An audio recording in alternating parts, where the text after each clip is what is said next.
Okay, so today's lesson is going to actually combine what we've talked about the last few lessons into one lesson. So we're not really going to learn too much new today. It's just putting it all together now for some story problems. So let's start by looking at these graphs and tables. First off, I got to warn you, the book likes to use some pretty cheesy names. I can't take the credit nor the blame for those. That is directly from the publisher. So let's start with this first one here. It says Frank Furter rode his bicycle to Chuck Rose's house. See what I mean? Cheesy names. To plan a back-to-school picnic. The boys then rode a short distance to the park and then back to Frank's house. The graph below models Frank's trip, where T is time in minutes and D is Frank's distance from home in miles. Okay, let's look over to the right here and let's look at this graph and just use what we just talked about in that story problem to make sure we understand what's going on here. So first off, it says, if it looks like your graph doesn't start at 0, it should. But basically what happens here is Frank rides his bike up to Chuck's house. They stay there for a while, plan the back-to-school picnic. Then they ride to the park, stay at the park and play. After that, Frank's a good friend. He takes Chuck back to his house, and then he rides alone back home. So that's what the graph is explaining, or what's illustrating for us. So let's look at some of these questions now. It says, which variable is a function of the other variable? So we want to write this in terms of that phrase that we learned about a couple lessons ago, that says blank is a function of blank. And recall that when we see this phrase, whatever is first is your dependent variable. Whatever is second is your independent variable. Now, how do we know which is which? When we look at a graph, the dependent variable will always be your y-axis. The independent variable will always be your x-axis.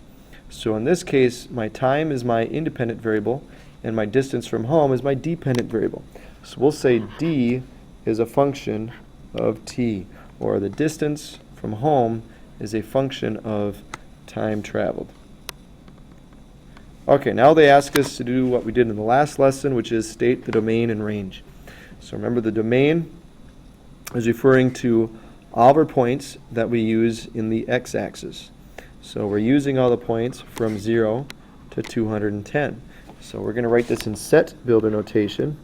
So we start out with these funky brackets. And since we're referring to our x-axis, I suppose you could use x, but in this case we're using t on our x-axis. So we're going to call this, so for our domain, we're going to call this t. But we're not using all the points on t, we're just using the points from 0 to 270. So you should recall from our last lesson that this is how we would set it up. Now to find the range, remember range deals with the y-axis. Well, in this case, we're not dealing with the y-axis. We're using d to represent the y-axis. And again, the range, we're not looking for the scale. We wouldn't say it goes from 0 to 20. That's what the scale does. We're looking at the points that are graphed. What points in the y-axis do the points in our graph use? Well, they use the points from 0 to 12. So I would say 0 is less than or equal to d, which is less than or equal to 12. And that's my range. Now in part C it says estimate Frank's distance from home after 60 minutes. And then it says write your answer using function notation. So after 60 minutes we look at a graph, and it looks like it took him, or after 60 minutes he was about 6 miles from home. So instead of writing our answer as 6 miles, they want us to write it in function notation. So I'm going to say f of 60 equals 12. Because remember, when we write something in function notation, what goes inside of parentheses is your independent variable, or our domain. What it equals is our value, or our dependent variable. So 60 is from our x-axis, so that's our input value, equals 12, which is our y-axis, that's our output value. Seems simple enough, but let's look at this next one. It says, estimate how much time it took Frank to first reach 12 miles from home. And again, write your answer in function notation. So this time we're dealing with 12 miles from home. That's going to be using the y-axis. So we can see that when he's 12 miles from home, that took him about 90 minutes. Now, if I wrote this as my answer, that would be wrong. The reason why writing it that way would be wrong is because when I write it like that, I'm saying, remember what's in parentheses is our independent variable, or an independent value. I'm saying that my, if I wrote it like this, what it would be saying is after 12 minutes, he was 90 miles from home. Obviously, he can't pedal his bike that fast. So what we have to do is to write it correctly, we would say f of 90, meaning after 90 minutes, he was 12 miles from home. And lastly, it says, what is significant of the left horizontal line segment? That's referring to this one right here. So the significance there is if you look back at the story problem, that's the time that they spent at Chuck's house planning the back-to-school picnic. So for that answer, you're going to say it's a time spent at Chuck's house. Now what it says is describe it using function notation. So what we would do is we would say that span goes from 45, we can estimate, to 60.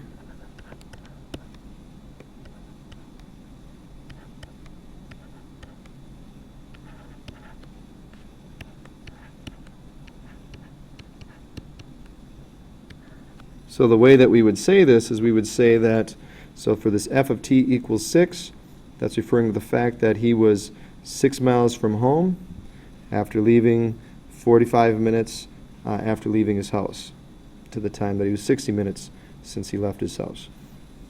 Minor detail, not a huge deal. You're not going to see that very often. Now in this next example, a lot of it is the same. Personally, what I'd like you to do is take a minute and just focus on stating the domain and range and practicing that. The rest of it is going to be real similar to the previous example. So why don't you pause this, just focus on the domain and range, and then hit play when you have your answer, and we'll check to see how you did. Okay, so you should have done the domain and range. The domain here, putting this in set builder notation, we would say that, again, we're using t for the x-axis. We're not using all the points on the t-axis, we're just using the ones going from 0 to 7. So we'd say 0 is less than or equal to t, which is less than or equal to 7. The range, well, that's going from 0 to 100. So that would be, again, on the d axis, 0 is less than or equal to d to less than or equal to 100. So hopefully you're getting the hang of using set builder notation to describe the domain and range. Now this last part is just basically focusing on the fact that we don't always need to have an equation or a graph to find the domain and range. Sometimes we're going to have a function simply defined by a set of ordered pairs, like this example. In this case, the domain and range is limited to the values of the ordered pairs. Okay, that's kind of significant. Because in the previous examples, like the one that we just did, where it was the domain went from 0 to 7, what that meant was that that included every single point between 0 and 7.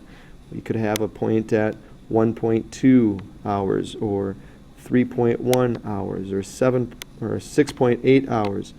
All of those points would be included.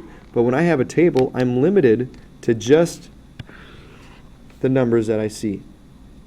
So for this particular example, if I wanted to find the domain, we would use the set symbol. So we'd say it's the set of 2, 4, 6, 8, and 10. Now when we're looking at numbers in a table, a couple of things. One is it's always best to put them in order from smallest to largest. Second, if we're dealing with the range and if there's any repeats, you only need to list the number once. But for this one, there are no repeats in the range, so I'm just going to list them out again in order from smallest to largest. So 85, 101, 115, 127, and 138. Now, it's supposed to be good to know what these numbers represent. Let's look back at the story problem. It says in the year 2000, the CDC found the mean height in centimeters for girls in the U.S. at various ages A, where H is a function of A. Some of these data are given in this table. Now, it says to find f of 6. Now, let's go back and let's talk about this, though, first. What this is telling us is, remember, whenever we see something written in function notation, that is your input value or your independent variable. So this tells me that my independent variable is my A, my dependent variable is my H. So when it says find f of 6, it's saying this is my input variable, or my input value. So that tells me that when I input 6 in my function, I get 115 as my answer. They ask us, what does this 115 represent? We don't want to say that when A is 6, H equals 115. They want to be more specific. They want us to make sure that we understand in the context of the story problem what our answer really means. And what it means is that this 115 is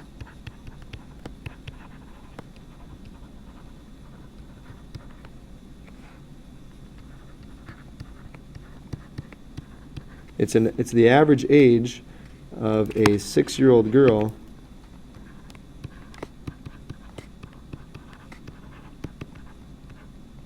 or I'm sorry, it's the average height of a 6-year-old girl in the U.S. Okay, because the 115 represents the height in centimeters of the average 6-year-old girl in the United States. So now for part D, when it says for what value of A does f of A equal 138, we're trying to figure out at what age would the average height be equal to 138 centimeters. Well, we can see that that would be 10.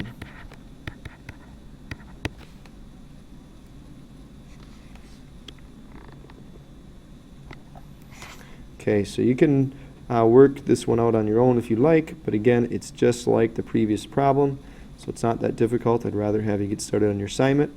So good luck, and hopefully some of this is starting to come together for you.